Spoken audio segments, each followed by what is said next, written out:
El doctor Luis Eugenio Todd, ¿cómo le va? Estoy vivo, Bastante bien. vivo y activo. A Esther González y a... Memo Ceniceros, ¿Los conoce desde cuándo?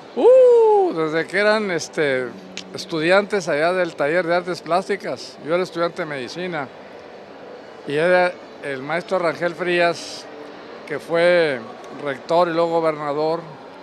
Yo fui el representante de la generación en mi discurso de graduación. Y desde entonces conozco a Esther y a Guillermo, grandes artistas egresados de aquí, de la universidad. Son mis amigos y son gentes de mucha nobleza, mucha belleza humana. Oiga, doctor, ¿usted fue rector cuando don Alfredo Piñeiro todavía estudiaba o ya era maestro también? No, Alfredo y yo fuimos compañeros en la escuela. Él fue el siguiente rector después de un servidor. ¿Sí se llevaban bien? Bueno, sí, yo casi siempre me he llevado con la gente bien y si no, pues la tolero. Don Alfredo Piñeiro, me acuerdo cuando yo estudiaba aquí en la Prepa 1 y él vino al aula magna a anunciar que subían las cuotas y la raza todavía eran las postrimerías de cuando era brava Sí, cuando era la comunidad. universidad combativa, Sí, no como en ahora. los 80s. Ahora como está medio dormida. ¿Por qué? Están muy cómodos los chamacos y los profes. Es que la época, ¿no? La época cambió, se acabó el romanticismo histórico, vino el monetarismo ilustrado, el pragmatismo. La gente ya no tiene utopías, ilusiones. Pero es un problema que no tiene que ver la universidad, es un problema del mundo. Qué curioso que lo diga usted, porque a usted le tocaron los problemas, los conflictos. Bueno, yo viví en la época difícil de la universidad y yo no soy ni de izquierda ni de derecha, yo soy fisiólogo. Hice que la universidad funcionara. Y volvió a funcionar, los maestros daban clases, los alumnos tomaban clases, combatí la violencia, erradiqué el porrismo y sentamos unas bases. Alfredo fue después que yo y tuvo una época interesante desde el punto de vista académico, era mi compadre Alfredo. Y Maravilloso médico también, investigador. Era farmacólogo, investigador, sí. Juan Iván Peña Neder. ¿Neder de dónde es tú? Mi abuelo era libanés, de Beirut, sí. Oye, hiciste este libro sobre Napoleón, enciclopédico, de larguísimo aliento. ¿En qué se relaciona con tu maestría o con tu especialidad académica? No, ¿O nada? en realidad mi expertise personal está dirigida a la asesoría política electoral en materia de gobierno y la relación se da porque soy abogado y los abogados necesariamente conocemos el Código Napoleónico y porque soy un profundo aficionado a la lectura y a la historia y porque sentía la necesidad de pagar la deuda que tenemos con Napoleón por nuestra independencia y nadie lo había hecho. Empecé a construir un ensayo, no me paró la mano hasta que terminé con un libro de estas dimensiones, pero más allá de mi afán hacia la historia, no me vincula académicamente nada más que el método con Napoleón. Yo te voy a preguntar dos cosas al mismo tiempo y tú las vas a juntar. ¿Qué tiene que ver este código napoleónico con el antecedente de la Ilustración o las ideas revolucionarias que fincaron el pensamiento independentista? Y que nos sigas contando el cuento de Napoleón, cómo se vuelve luego la figura enorme, el personaje más importante de la Europa de su tiempo. El Código Napoleónico es la concreción en leyes de la idea revolucionaria. Si bien los derechos del hombre y el ciudadano eran, digamos, la expresión máxima en términos conceptuales, es el código el que le da cuerpo operativo, el que consolida a la clase media, el que narra el derecho, el que autoriza al juez, el que prevé la herramienta para que el derecho universal del hombre se convierta en materia legal. Y la historia de Napoleón se vuelve interesante porque él, por defender estas ideas, se enfrenta al mundo, se enfrenta a los británicos, se enfrenta a los rusos, se enfrenta a los prusianos y por defender la revolución tiene que generar la eficiencia militar y por salvar la revolución tiene que envolver Europa en sangre. Pero Napoleón no solamente era un líder de los franceses, era ante todo un líder de los liberales en la mayoría de las potencias. Recordemos que Beethoven, por ejemplo, dedica la heroica a Napoleón, o recordemos las palabras de Goethe, o recordemos el enorme influjo que Napoleón implicó aún en Estados Unidos, Ralph Waldo Emerson. Entonces, Napoleón es un líder de los liberales que utiliza la forma de la república soportada por un imperio militar para garantizar Estado de Derecho. Napoleón combate contra 7 coaliciones internacionales, nunca pierde una batalla, salvo una, la batalla de Waterloo, abdica al poder creyendo que se van a respetar derechos y las monarquías le dan vuelta al reloj 30 años, regresan los Luises, niegan los derechos de la gente, vuelven al saqueo institucional. Y hay una anécdota que a mí siempre me ha fascinado porque 30 años después de su muerte se concede a Napoleón salir de la tumba en Santa Elena. Aquellos que lo habían acompañado en su destierro van y sacan el cuerpo de Napoleón, lo encuentran incorrupto, lo trasladan a Francia, el cuerpo desembarca en Frejus y cuando desembarca el Frejus, el cuerpo en su marcha triunfal hacia París convulsiona la República de tal manera que la monarquía vuelve a verse comprometida y surge el sobrino de Napoleón, Napoleón III, como el referente político de Francia. El cadáver de Napoleón aún convocó a Francia y le evocó su revolución. Lo mismo había sucedido con Napoleón vivo cuando desterrado en Santa Elena, regresan los Luises durante un año, desastran Francia, Napoleón basta con que desembarque para sin tirar un solo tiro recupere la corona. Napoleón era el rey del pueblo y esto no se lo pudieron perdonar las monarquías. Ahora, entonces Napoleón nunca fue un invasor, nunca fue un tirano, no un tipo que quiso ser el rey del mundo. No, ¿cuál es el lado oscuro o no tiene? Bueno, yo te voy a decir los hechos históricos para no entrar en debate. La Santa Alianza que derrota a Napoleón, encabezada por el zar, defendía conceptos como la servidumbre de la gleba, que en Rusia se sostiene hasta 1918. El rey de Prusia sostenía que los reyes tenían un derecho divino a gobernar sin consultar al pueblo. A esas ideas se opone Napoleón. ¿A quién le asistía la razón y por quién moría la gente? Pues es muy obvio. Me parece que la contrapropaganda británica ha durado 200 años y lo atacan de megalómano, lo atacan de enanito, lo atacan de querer tomar el poder, cuando todas las guerras de Napoleón fueron defensivas y cuando la gente que moría por Napoleón era el ejército popular contra los esclavos de los ejércitos nacionales que trataban de oponerse. Me parece que es fácil descalificar al hombre cuando no se conocen los hechos y me parece también que es de la mayor importancia entender que Napoleón sigue siendo una figura tan vívida porque aún en Europa se recuerda su gesto libertario y que por consecuencia trajo nada más y nada menos que la libertad de México. Entonces Napoleón también puede considerarse un filósofo.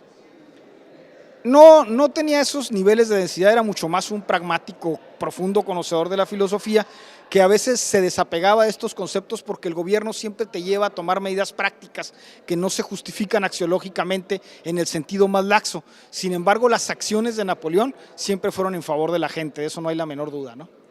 Juan Iván Peña Neder, autor de Napoleón y su imperio. Este libro va a dar de qué hablar también en Europa, por supuesto. Muchísimas felicidades. No, hombre, Juan mil Iván, gracias. Muchas gracias por darnos tanto de tu tiempo. No, hombre, al contrario, todo esfuerzo educativo siempre merece tiempo y atención. Órale, gracias. Al contrario, Gerardo, gracias.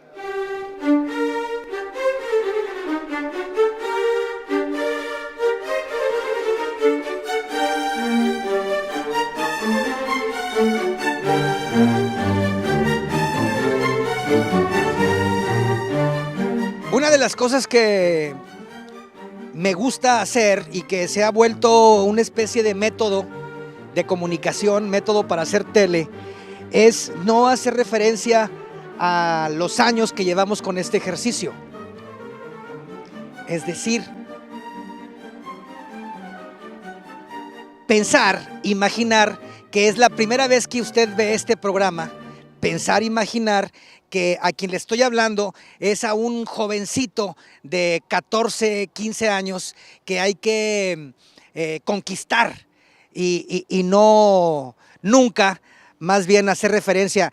Tenemos 20 años o 22 de que empezó Taller Abierto o en este oficio. No.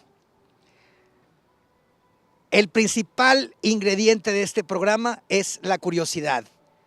La mía, mi ignorancia y intentar rascarle para conquistar, despertar su curiosidad. Bienvenidos, esto es Taller Abierto.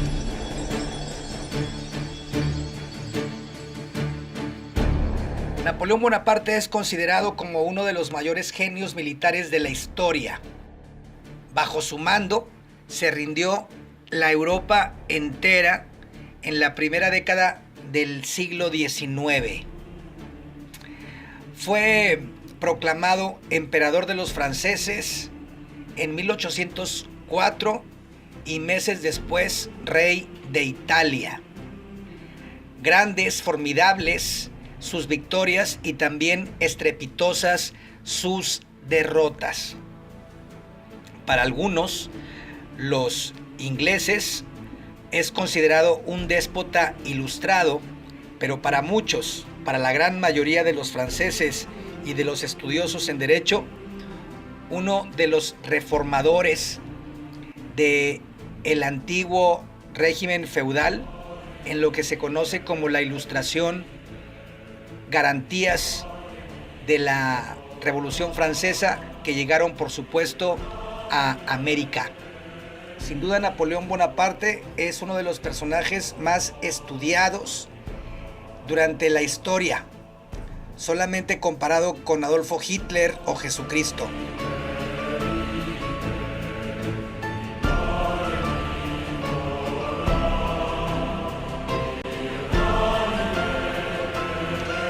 Napoleón no es el que canta "Nada te llevarás cuando te marches". No, es uno de los personajes más importantes, más polémicos, más estudiados en la historia occidental.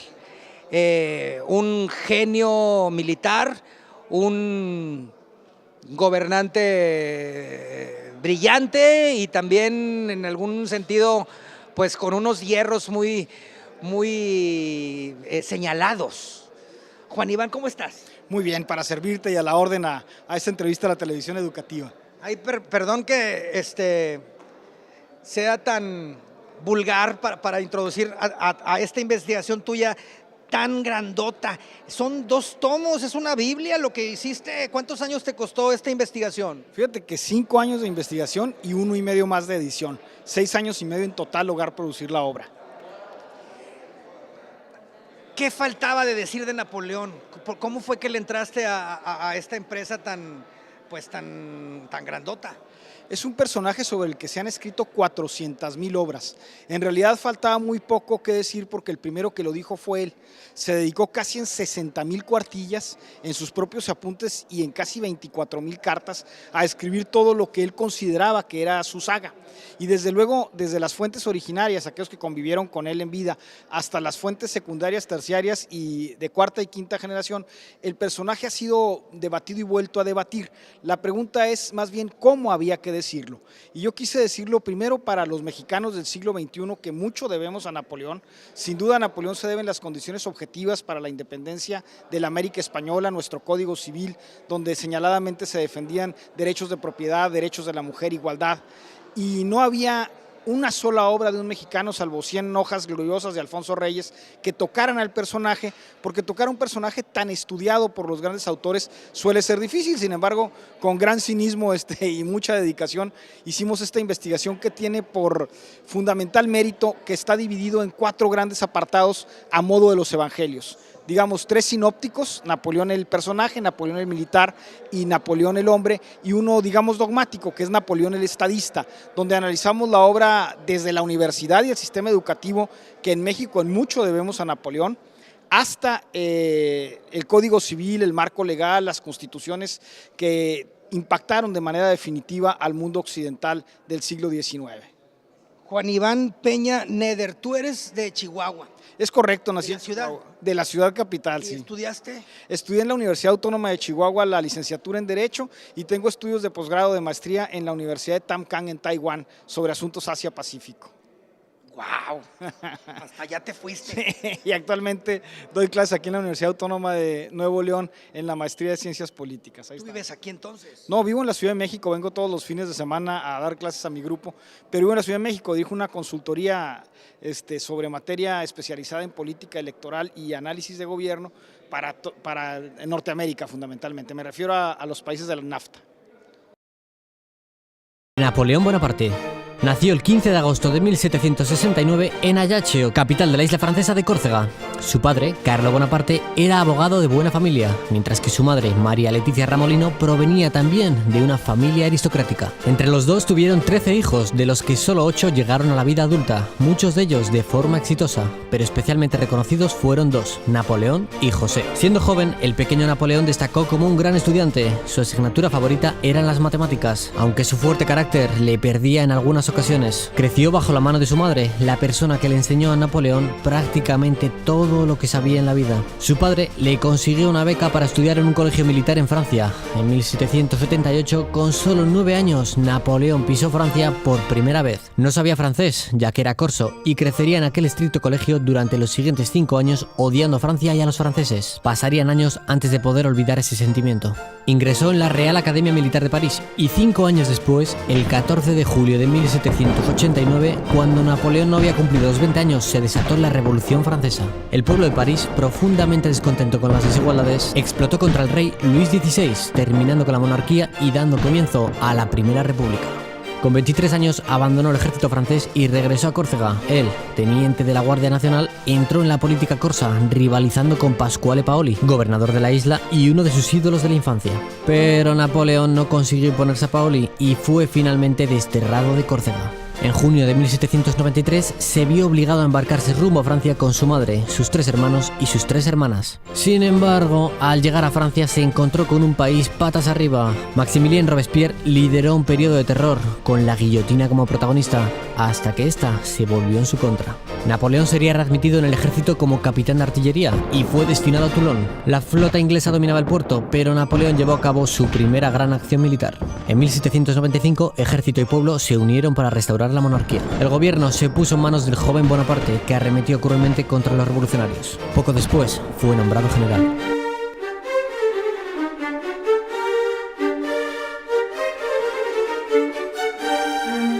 ¿Se acuerda que fui a su casa hace mucho, ahí en la sala suya? Platicamos largo y tendido de toda su trayectoria. Solo me acordaría si fueras una mujer guapa. Pero Sí, no pues soy guapo, entonces no no. me acuerdo. Oiga, don Luis Eugenio, hace poquito fuimos a que usted presentara un libro sobre Napoleón. Me voy a atrever a preguntarle sobre Napoleón. Napoleón, ¿por qué es importante para México? Napoleón, la gente lo conoce más como un militar pues medio loco, con mucho éxito, pero más bien expansionista, ¿no? Ya quisiéramos locos de esos, hombre. Era un tipo muy brillante. La gente lo recuerda como militar, pero fue un gran estadista, creador del Código Napoleónico, el derecho de las mujeres, creador de la seguridad social.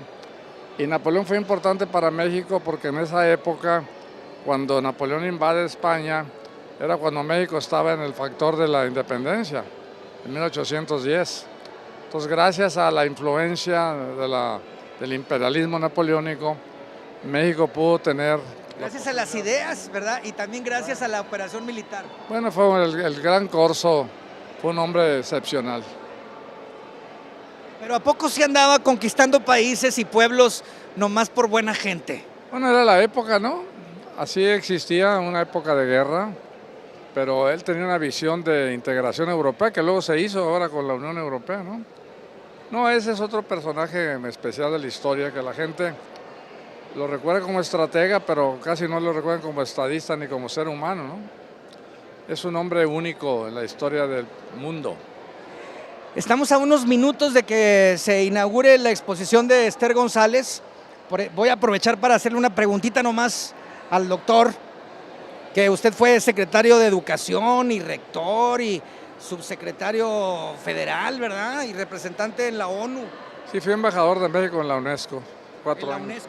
4 años, sí, señor. Se la pasó muy a gusto allá en Francia. Bueno, sí, fui presidente del comité especial, el único mexicano que ha sido en Francia, y colaboré a la multilateralidad, ¿no? Trabajé, me gusta hacer cosas, crear cosas. Le voy a hacer una pregunta difícil. A ver si es difícil, a lo mejor usted ya se la sabe. La corrupción, o sea, la maldad, las ganas de aprovecharse de los otros, más cuando uno está en una posición ventajosa, o sea, todos ponen el dinero y yo tengo la cajita. ¿A poco sí se puede erradicar eso? ¿Hay alguna manera de que apenas que se pongan 5 vigilantes o cómo se le hace? Es un problema universal e histórico, ¿no? Desde Carlos V tenía un secretario que era muy tranza. Sin embargo, tiene que ver con la dicotomía moral que ya predicó Platón, el griego. Y no se va a acabar, porque el ser humano tiene, como decía Balzac en el fenómeno La Comédie Humaine, tiene virtudes y defectos. Y entonces la maldad está inmersa en el temperamento del ser humano. Pero la corrupción, si tú te refieres a México, Sí, claro. va a terminar cuando termine la impunidad y cuando el sistema administrativo mexicano sea tan eficiente que impida la corrupción consiguiente. Estamos creando sistemas anticorrupción, pero tenemos sistemas administrativos de tercer mundo. Y además, pues no es solo el gobierno, ¿no? También la empresa privada es la tentación. Como decía Sor Juana, ¿no? El que tienta y el que acepta son 2 factores en pugna. Es un problema inmerso en todo el mundo, existe en Estados Unidos también. Entonces la corrupción no tendríamos que intentar... Se va mejorando ahorita, porque ya está muy abierta la exposición. Están exagerando, pero como quiera, es bueno eso para que empiece a haber un remanso de mayor control. O sea, sí hay, históricamente sí hay herramientas de vigilancia. Bueno, Santana con una botella de coñac sacrificaba un pedazo del país. Válgame. Gracias. Gracias. Su primera batalla como comandante del ejército francés le enfrentó a los austriacos, una operación espectacular ante ejércitos superiores que le hizo ganarse el respeto de sus hombres y conseguir la paz con Austria y sus aliados. Después de otras campañas, abandonó su ejército para regresar a Francia y salvar al país ante la crisis del Directorio. De esta manera, en 1799 dio un golpe de estado que estableció un nuevo régimen, el consulado. Y él, por supuesto, sería el cónsul. Poco después cruzaría los Alpes con un ejército para derrotar a los austriacos en la batalla de Marengo. Aquello le reafirmó, le hizo firmar la Constitución de 1802 que le otorgaría carácter vitalicio. Y finalmente, en 1804 se proclamó emperador.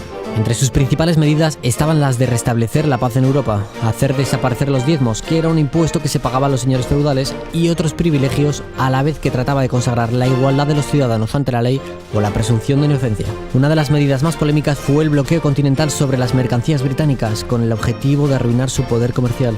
Conquistó Portugal y nombró a su hermano José rey de España después de lograr la abdicación de Fernando VII. Y aunque Napoleón era tímido con las mujeres, se terminaría enamorando de una aristócrata criolla conocida como Josefina, una viuda y madre de 2 hijos con la que contraería matrimonio civil.